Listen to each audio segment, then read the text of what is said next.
G'day, John O'Brake, and we're really getting towards the end of some of these DISC videos now, and hopefully it's been a really good outline of understanding DISC, understanding at least at some level how you can interact with it, how you can do it. If you've done DISC reporting, like you've downloaded some or you've used ours, a lot of these tools will just help you unpack it a little bit more to explain in your teams to help you be a better leader.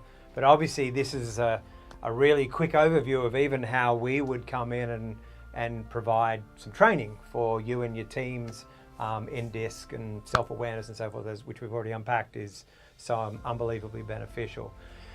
So we're finally landing on this platinum rule. We've talked about it a number of times. Most people know what it is. We have the golden rule, which is, do to others as you would have them do to you. The platinum rule kind of says there's that next step, which is says do to others as they would prefer, okay?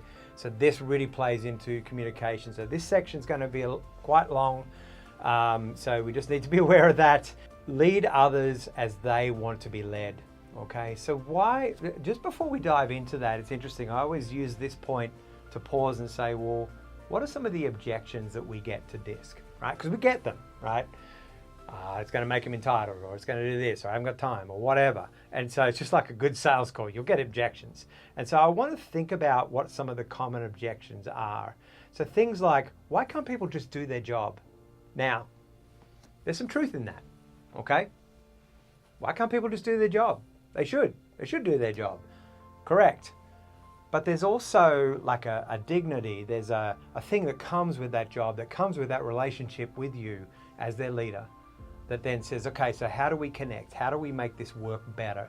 And so the one objection I get is, why can't people just do their job? Why do we need to do all this? They call it soft skills. I find it crazy they call this soft skills because they're the hardest skills to learn.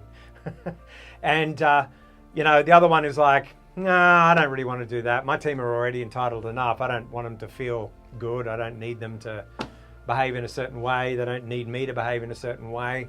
I mean, that's just burying your head in the sand, to be perfectly honest. The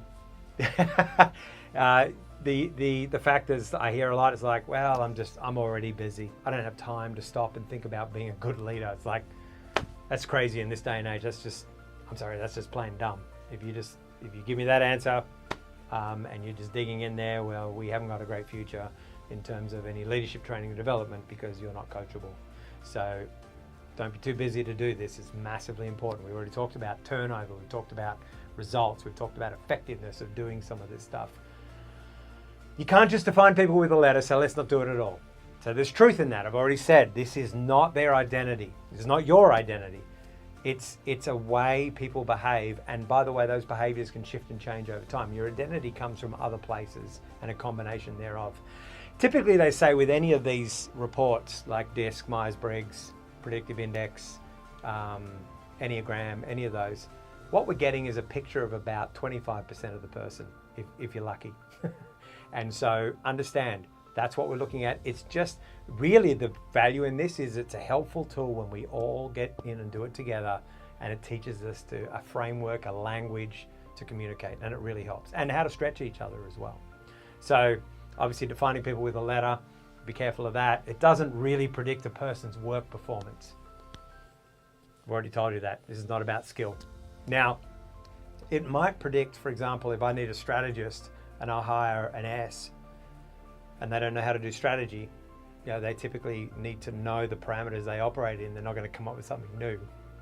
So it may be a challenge there, but it doesn't define skill, okay? I can be an I and be fantastic with numbers and accuracy. I can be a D and be okay at being the calm kind of person, like let's just muck in and get stuff done. So it doesn't predict a person's work performance, but it will predict certain things like the way they behave. And that may play into our values, our culture. Are these behaviors that we actually want? Okay, so they may be perfect somewhere else, right?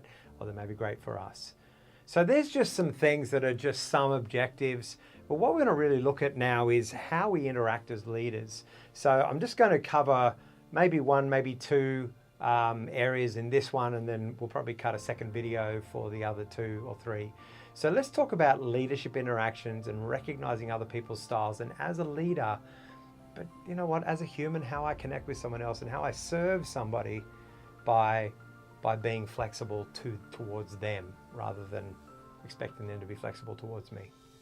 So let's have a look at a couple of things. When we're recognizing another person's behavioral style, there's two really great questions that we can ask here. And they're fairly simple questions. We've already, we can see these in the actual DISC profile, the pace versus, the indirect direct, the pace, fast pace versus slow pace. We talk about task and relational and that sort of thing. So are they direct or fast paced, or are they indirect or slower paced in their communication? Like, what do I just observe? Okay. So directness is one of the first indicators of style. And so that's where, when we look at the DISC chart, we can see that it's plotted on the right and left on that chart, the horizontal. We also talk about, in that area, we talk about assertive and reserved. That's a pace thing, okay?